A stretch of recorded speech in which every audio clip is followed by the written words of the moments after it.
अस्सलामुअलैकुम, क्या हाल है। आई होप कि आप लोग बिल्कुल ठीक ठाक होंगे। और ये सुबह संडे का व्लॉग है जो कि इंतहाई मसरूफियत से शुरू होता है। कहने को तो एक संडे होता है और छुट्टी का दिन, लेकिन हमारे लिए वो छुट्टी भी छुट्टी नहीं होती।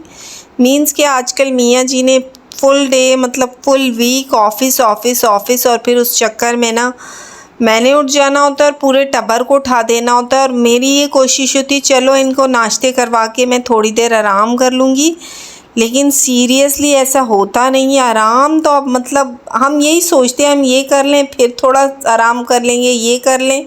आराम सिर्फ उन्हीं दिनों में मिलता है जिन दिनों में ये स्कूल होते हैं प्रॉपरली। अच्छा, मेरा मानना है, मुझे ऐसा लगता है कि मतलब औरतों को तो आराम की कोई मतलब है ही नहीं ना, उनको आराम का कोई वक्त ही नहीं है। अब छोटे होते हैं तो यही होता है कि अभी पढ़ लें तो शादी हो जाएगी, शादी हो जाएगी तो फिर यही होता है कि बच्चे हो जाते हैं तो हम यही कहते हैं कि अभी छोटे हैं, बड़े हों तो हमारी जान छुट्टी, बड़े हो जाते हैं शादियां हो जाती हैं। मीन्स वक्तन आप जो है ना मज़ीद से मज़ीद कामों में फंसते जाते हैं। और फिर माशाल्लाह आजकल के जो हमारे हालात हैं ना, अगर कोई भी ज़िम्मेदारी आप ले लेना तो फिर ताहयात वो ज़िम्मेदारी आपने पूरी करनी है। मौसम की चेंजिंग थी, बिल्कुल बादल से थे और मैंने सोचते ही ना ये मशीन लगा ली, क्योंकि मुझे बड़ा डर सा लग जाता है। कपड़े फिर पूरे वीक के होते हैं और फिर मैं कहती हूँ कहीं ये ना हो कि बारिश वगैरह हो जाए। है तो मेरे पास स्पिनर ड्रायर वाली मशीन, लेकिन फिर भी मुझे बड़ा डर लगता है। कहने को तो ड्रायर है, लेकिन फिर भी हमें तारों पर इसी तरह से प्रॉपर कपड़े लगाने होते।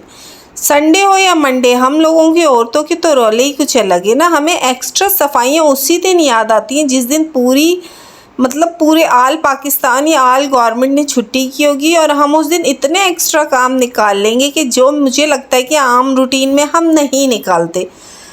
कहने को तो बच्चों की छुट्टी होती है, लेकिन हम इतने प्रॉपर तरीके से उस छुट्टी को मनाते हैं कि जैसे छुट्टी हमारी और हमने सारे काम आज ही कर लेने। कुछ दूध बच गए थे तो मैंने सोचा कि क्यों ना दूध को वसूल कर लिया जाए। छोटी सी मैं आपको कुल्फ़ा आइसक्रीम शेयर कर रही हूँ जो कि बहुत मज़े की है, जिसको हम मठिए वाली कुल्फ़ी भी कहते हैं। बनाना बहुत आसान है, ईजी है, इसमें कोई आपको ज़्यादा चीज़ें नहीं चाहिए होंगी। और मेरी तमाम रेसिपीज़ वही होती हैं जो आप आराम से अपने घर में अपने घर की चीज़ों से बना सकें। दूध 2-3 दिन के थोड़े थोड़े बच गए थे, मैं फ्रीज़र में सुटती गई और जब मैंने देखा तो काफ़ी सारी देगचियाँ हो गई थी। तो आज मैंने कहा कि सारी दूध एक तरफ करती हूँ और इसकी अच्छी सी एक रेसिपी बनाती हूँ और फिर हम उसे इंजॉय करेंगे। ठीक है, तो आज मैं आपको बताती हूँ। मैंने बलाई वाला दूध था, इसकी बलाई नहीं निकाली थी, वो दूध डाल दिया। थोड़ा सा मैंने इसमें मिल्क पैक भी डाल दी क्योंकि मेरा दूध थोड़ा कम था। वो दूध मैंने बॉयल करने के लिए रख दिया। साथ मैंने बादाम भिगो दिए, जितने मेरे पास घर में थे, मतलब मेरे बच्चों से जो बचे मैंने वो रख दिए। बाकी अगर आपके पास ज़्यादा है ऑप्शनली आप 10, 12, 15 बादाम कर सकते हैं। 1 से सवा किलो जितना मेरा दूध था, जिसको मैंने 3 पाव की उसमें लाना था, मतलब मैंने उसका टेक्सचर जो था 3 पाव जितना करना था। बाकी दूसरे पैन में मैंने शक्कर डाल दी, पैन में कुछ भी नहीं डाला, नॉर्मली इसको शक्कर डाली। हमेशा मेरा एक सवाल होता था कि जो मटके वाली कुल्फ़ी का इतना खूबसूरत येलो कलर कैसे आता है, मतलब क्या डालते हैं इसमें, क्या खोया डालते हैं, मावा डालते हैं, क्या डालते हैं। यकीन करें कुछ भी नहीं डालते। आप ये करें तो आपको भी बिल्कुल उसी फ्लेवर की मैं आपको मटके वाली कुल्फ़ी तैयार करना बता रही हूँ। कम बजट में बहुत सारी बना सकते हैं और बच्चों को आराम से खिला सकते हैं और बचे हुए दूध भी आप वसूल कर सकते हैं। अगर मेरी तरह आप थोड़े से हैं ना इस टाइप के, तो आप आराम से बना लें। शक्कर मैंने इतनी रखी कि जितना मुझे चाहिए, मीठा चाहिए होता है। और हमेशा जो आप ठंडी जो भी चीज़ बनाएं उसमें मीठे की क्वांटिटी ज़्यादा रखें, क्योंकि जब चीज़ ठंडी हो जाती है तो हमें मिठास कम आना शुरू हो जाती है। तो मैंने इस तरह हल्की आंच पे शक्कर को रख दिया और शक्कर में मैं जो है ना स्पून चलाती रही ताकि हमारी शक्कर उससे चिपके ना। और बिल्कुल हल्की आंच पे जब वो मेल्ट होती गई तो यकीन करें उसका इतना खूबसूरत येलो सा कलर आ गया। अब हमें इसे चिपका कर बिल्कुल जलानी नहीं है, इसीलिए हमें इस पर स्पून चलाते रहना है। वहाँ हमारी ये तैयार हो गई थी। यहाँ मैंने दूध को हल्की आंच पे रखा था। दूध थोड़ा ठंडा कर लेना वरना ये हशर होने वाला है। मुझे पता नहीं चला, सारा दूध ऊपर से एकदम से आया और गिर भी गया। अगर आप थोड़ा दूध ठंडा कर लेंगे तो ये सारा कारनामा नहीं होगा, क्योंकि एक तो वो गर्म और ऊपर से जब मैंने इसमें शक्कर डाली तो सारे बबल्स बन गए। अच्छा, इसको आप नॉर्मली डालने के बाद स्पून से हिलाएंगे तो इसमें जितनी भी आपने ये शक्कर डाली है ना वो अंदर इसमें मेल्ट हो जाएगी। अच्छा, सबसे बड़ा सवाल होता है कि येलो कलर तो हो गया, फिर इसमें थिकनेस कैसे आती है? कौन सा इसमें मावा डाला जाता है? कौन सी इसमें चीज़ें डाली जाती हैं? अब वो भी मैं आपको बता देती हूँ। कुछ ख़ास ऐसा नहीं डाला जाता। आपने इस तरह से आप इसका कलर तो येलो ले आएँ जो आपको येलो क्रीमी सा कलर चाहिए होता है। उसके बाद हमने बादामों को छीलना। अच्छा, बादाम मुझे छीलना इतना मुश्किल लगता है ना, जैसे मैं कहती हूँ ना कि मुझे लहसुन वगैरह छीलना बुरा लगता है। अब वजह क्या हुआ, एक दो दफ़ा ऐसा हुआ कि इनके जो कॉर्नर होते हैं ना वो मेरे नेल्स में चले गए और इतनी तकलीफ़ हुई ना, कितने दिन तो मेरी पस भी भर गई नेल्स में। उस दिन के बाद ना मैं बड़ी इनसे अवॉइड करती हूँ, लेकिन कुछ चीज़ें हमारे ना चाहते हुए भी हमें करनी पड़ती हैं, क्योंकि किसी और ने तो करना नहीं है, मैंने ही करना है। तो फिर खुशी से अपने काम कर लें तो ज़्यादा मज़े का। अच्छा, मैं आपको बता रही थी कि मैंने ये रेसिपी फ़ॉलो की और मैंने कहा मैं इसे बनाती हूँ मज़े का और फिर आपसे शेयर करूँगी, और आप लोग भी बनाइएगा अपने आराम से बचे कुछ दूधों से। आप इतने मज़े की जो है ना कुल्फ़ा आइसक्रीम बना सकते हैं और बच्चों को खिला सकते हैं, बहुत मज़े की। अच्छा, इसके बाद मैंने थोड़ा सा दूध डब्बे वाला बचा दिया था। ऑप्शनली मैं इसमें डाल रही हूँ काजू। अगर आपके पास ना हो तो खैर इसको स्किप भी कर सकते हैं। अब इसमें हमने थोड़ा दूध जो बचा दिया था वही वाला मैंने इसमें डाल दिया है, मतलब मैंने बिल्कुल चौथाई पैकेट दूध का बचा दिया था। अब इसको ब्लेंडर में ब्लेंड कर दूंगी और उसके बाद जो है ना इसको बिल्कुल इस तरह से करना है कि इसका टेक्सचर बिल्कुल स्मूदी सा थिक सा हो जाए। अच्छा, हमेशा ना मैं समझती हूँ कि इंसान ना जो चीज़ें देखे तो उसे फॉलो भी करे, सीखे भी उनसे। एक फॉलो करना होता है और एक होता है कि नहीं जी हमने मर मरा के भी ये काम करना है। ऐसा ना हो, जो चीज़ आप अपने रेंज में कर सकते हैं मुझे लगता है वो करना चाहिए, क्योंकि इससे आप सीखते हैं। और काफ़ी मैं कभी भी मेरी कुकिंग अच्छी नहीं थी, बल्कि मेरी तो इतनी बुरी कुकिंग थी शादी से पहले। मैंने सारी कुकिंग सीखी शादी के बाद, और शादी के बाद और ख़ास तौर पे बच्चों के बाद, जब बच्चों पे तजुर्बे करते करते ना काफ़ी अच्छी कुकिंग हो गई। वो सारा टेक्सचर मैंने इसमें डाल दिया और ये देखिए इसमें बादाम। अब इसमें काम है कॉर्नफ्लावर, जो कि हर घर में नॉर्मली होता है। हम कितने सारी रेसिपीज़ कॉर्नफ्लावर में बनाते हैं। कॉर्नफ्लावर को मैंने थोड़ा सा दूध ना एक्स्ट्रा और भी इसके अंदर चौथाई डब्बे में से मैं ये सारा काम कर रही हूँ। अच्छा, इसमें कॉर्नफ्लावर आपने 1 से 1.5 चम्मच जितना डालना है। ये मेरी पहले की शॉप पर थी, मैंने इसी को अभी यूज़ किया, वो डब्बा मैंने अभी नहीं खोला। अच्छा, मैं हमेशा बताती हूँ ना, मुझे लगता है कोई चीज़ खुल गई तो जी वो ख़त्म हो जाती है, और वो वाकई में होती है। हर चीज़ ख़त्म होने के लिए ही होती है, लेकिन ये होता है कि आप बची कुछ चीज़ों में कर लें। तो ये कॉर्नफ्लावर मैंने आराम से, और कॉर्नफ्लावर भी मैं फ्रिज में रखती हूँ कि इसमें कोई चीज़ ना चली जाए ना, इसी पैकेट्स खुल जाते हैं। तो अब हमने दूध में मिला कॉर्नफ्लावर इसमें ऐड कर लेना और इसको अच्छे से स्पून में हिलाते जाना है, ताकि इसमें गुठलियाँ ना बने। हमेशा हम ऐसे इसको छोड़ देते हैं, इसको इसके बाद हिलाते जाना है, ताकि इसका जो हमारा एक सवाल होता है ना कि इस कुल्फ़ी की थिकनेस कैसे होती है, वो थिकनेस ऐसे होती है। आपने इसमें थोड़ा सा कॉर्नफ्लावर मिला लिया है, बिल्कुल थिक। अगर आप थोड़ा ज़्यादा मिलाएंगी तो और भी कुल्फ़ी थिक सी बनेगी और काफ़ी मज़े की बनेगी।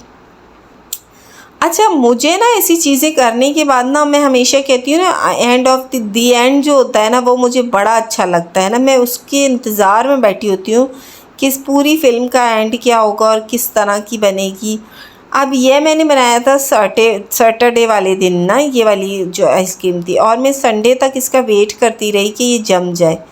लेकिन या इलाही कि हमारे यहाँ जो लाइटों ने कोहराम मचाया हुआ है, इतनी लोड शेडिंग। तो हमारे जो है ना, इसको आप वैसे रूम टेम्परेचर पे ठंडा, इतनी लोड शेडिंग कि मेरी बेचारी कुल्फ़ी उस तरह से बन नहीं पाई। लेकिन आप इसको 2 दिन पहले से बना के फ्रीज़ कर दें तो ये तकरीबन इस गर्मी की प्रेशर में तो ये 2 दिन में आपको फुल जो है ना इसका टेक्सचर जमा हुआ मिलेगा।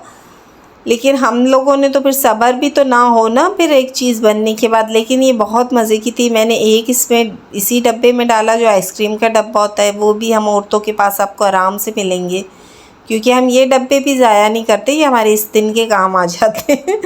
तो मैंने इस तरह से इसको ढक के पहले मैंने इसको रूम टेम्परेचर में ठंडा कर दिया। अच्छा, मुझे बताएं गोलगप्पे किस किस को पसंद है? सीरियस बताऊं तो मुझे गोलगप्पे बिल्कुल भी नहीं पसंद। मैंने अपनी स्कूल या कॉलेज लाइफ में कभी भी गोलगप्पे नहीं खाए, और मेरा सवाल ये रहता था कौन सी लड़कियां खाती हैं।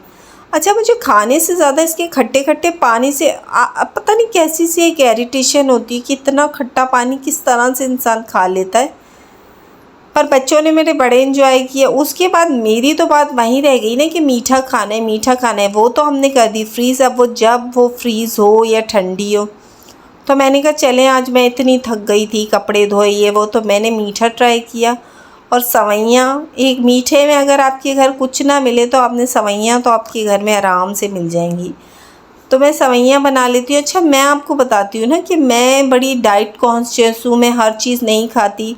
अच्छा, मैं बड़ी ट्रिक से चलती हूँ ना, आपसे बड़ी शेयर करती हूँ कि वो ट्रिक क्या होती है। हमेशा मैं मीठा भी पसंद करती हूँ, हर चीज़ मैं बनाती भी हूँ। तो सबसे बड़ा सवाल होता है, मैं खाती भी होंगी, लेकिन मैं खाती हूँ सिर्फ इतनी कि जितनी मेरी नीड है, मेरी नीड से भी कम। सेकंड ये कि कभी भी मैं कोल्ड ड्रिंक्स कहीं भी जाती हूँ ना, वहाँ मैं अपना एक्स्ट्रा ग्लास नहीं रखती, या अपने लिए स्पेशली कोल्ड ड्रिंक अपने मुंह के सामने नहीं रखती। मैं थोड़ा से मियाँ जी से ले लिया, थोड़ा मोहम्मद से ले लिया, तो उसमें ये होता है कि मैं बिल्कुल कम यूज़ करती हूँ। अगर मैं अपने ग्लास भर भर के अपनी ट्रे के सामने रखूँ, अपनी टेबल के, तो मैं ज़रूर उसको पीऊँगी। सेकंड ये, अगर मैंने किसी दिन कोई अच्छा खाना खा लिया है, मतलब अगर अच्छा कुछ बनता है घर में तो मैं खा लेती हूँ, फिर मैं सुबह नाश्ता स्किप कर दूँगी। अगर मैंने अच्छा नाश्ता कर लिया है तो दोपहर का मैं स्किप कर दूँगी। तो इस तरह से मैं थोड़ा सा ना अपना मेंटेनेंस रख लेती हूँ, और ये थोड़ा करना चाहिए, तभी जाके आप इस तरह रहते हैं। और ये जो हमारे छोटे शैतान थे ना, ये सो रहे थे, तभी घर में शांति शांति लगी थी। तो हमने भी अपने संडे को बड़ा एंजॉय करते हुए बड़ा कुछ मतलब पका भी लिया और खा भी लिया। साथ ही मैंने कहा कि मैंने इतने शौक़ से सवैयाँ बनाई हैं भाई, मैं सवैयाँ को आज मैंने कहा मेरे मीठा खाने का बड़ा दिल था, तो मैंने बहुत सारा मीठा खाया। जब मैंने ये खा लिया तो फिर मैंने शाम में चाय नहीं पी। फिर एक ही काम हो सकता है कि आप ये कर लें या वो कर लें, फिर आप अपनी थोड़ी सी मैनेजमेंट किया कर। अच्छा, मैं जिस दिन कपड़े धोती हूँ ना, मुझे यही होता है मैंने उसी दिन इसको फ़िनिश करना है। जो काम आपने करना है तो फिर वो आपने ही करना है, किसी और ने तो करना नहीं। अच्छा, मैं इतनी वो हूँ ना कि मुझे किसी से किया हुआ काम समझ में तो नहीं आता। मैं चाहूँ भी तो किसी को काम वाली या मैड नहीं रख सकती। मुझे ऐसा लगता है ये बंदा काम सही नहीं करेगा या मेरी मन मर्ज़ी के मुताबिक नहीं होगा। तो मैं, यकीन करें, मैं पहले बहुत इन चीज़ों को ध्यान, अब तो सीरियसली मैं देर सवेर भी अब चाहती हूँ कि मैं ख़ुद से करूँ, ताकि वो काम जैसा भी हो मेरी मर्ज़ी का ही हो। अच्छा, मैं आपको बता रही थी कि मतलब जब संडे होता है, कहने को तो एक संडे होता है, लेकिन हमारे लिए वो एक्स्ट्रा काम ही होते हैं। ये काम कर लो, वो काम कर लो, वो काम कर लो। लेकिन कम से कम आपकी बोर होने से ही होता है कि आप जब काम करते रहते हैं, आप काफ़ी बिज़ी रहते हैं। मैं कहती हूँ ना कि आजकल लड़कियाँ काफ़ी चली गई हैं, डिप्रेशनों में चली गई हैं, एंजाइटी पेशेंट बन गए। तो यकीन करें, आजकल की लड़कियों ने काम करना भी तो छोड़ दिए। उन्हें लगता है कि किसी को पैसे देकर हम अपना काम करवा लें। यकीन करें, जब हम इतना अच्छा डाइट लेते हैं, हम इतना अच्छा खाते हैं, तो हम उन चीज़ों को अपने में से, मतलब हम ना एक्सरसाइज करते हैं ना हम काम करते हैं, तो फिर जाहिर सी बात है आपके हार्मोन्स प्रॉब्लम हो जाती हैं, चीज़ें डिस्टर्ब हो जाती हैं। फिर हम एंजाइटी पेशेंट या कोई भी पेशेंट बनने के बाद हम मियाँ जी को तंग करते रहते हैं। ये मेरा मानना है। मुझे लगता है कि अगर हम अपने कामों में बिज़ी रहें तो हमें टाइम ही नहीं मिलता। अच्छा, मुझे भिंडी गोश्त शुरू से बहुत पसंद है, तो आज मैंने भिंडी गोश्त बनाया। नॉर्मली प्याज में मैंने इसको ब्राउन कर लिया चिकन को। आजकल बड़ा ये मज़ा है कि आजकल जो है ना, केरी आ गई है, तो भिंडी के साथ ना केरी का टच होता है ना, तो भिंडी काफ़ी ड्राई ड्राई सी बनती है। अच्छा, मैं बड़ी उस टेक्निक से चलाती हूँ। मैं हर सब्ज़ी में 2-3 चिकन के पीस डाल देती हूँ, और बच्चों को ना, मतलब वो कहते हैं ना कि थोड़ा सा पागल बना के खाना खिलाना पड़ता है, वरना आजकल के बच्चे कितने मूडी हैं, वो खाते ही नहीं, और ऐसी चीज़ें तो बिल्कुल भी नहीं खाएंगे। फिर मैं चाहे कुछ भी हो, मैं उसमें मेरा चिकन लाजमी होता है, पर सब्जियां मैं सारी बनाती हूँ। अच्छा, हमारे पाकिस्तान में आप कुछ भी कर लेना, आपने सुबह मशीन लगानी है ना, तो आपकी मशीन रात तक चलती रहेगी। ये हर जगह ही होता है, लाइटों के रोले। अच्छा, ये केरी डालने के बाद ना मुझे काफ़ी मज़े का भिंडी गोश्त लगता है, क्योंकि इसमें फिर ड्राईनेस रहती है, वरना टमाटर सारा पानी पानी छोड़ देता है। तो बस ये आजकल था, लास्ट में रात में हमने ये अपनी ट्राई की, जो कि जमी बिल्कुल भी नहीं थी, लेकिन बच्चों को सब्र कहाँ होता है। मेरे चैनल पे नए आए तो लाइक एंड सब्सक्राइब कर दीजिए, बहुत मज़े की बनी थी। अल्लाह हाफिज़।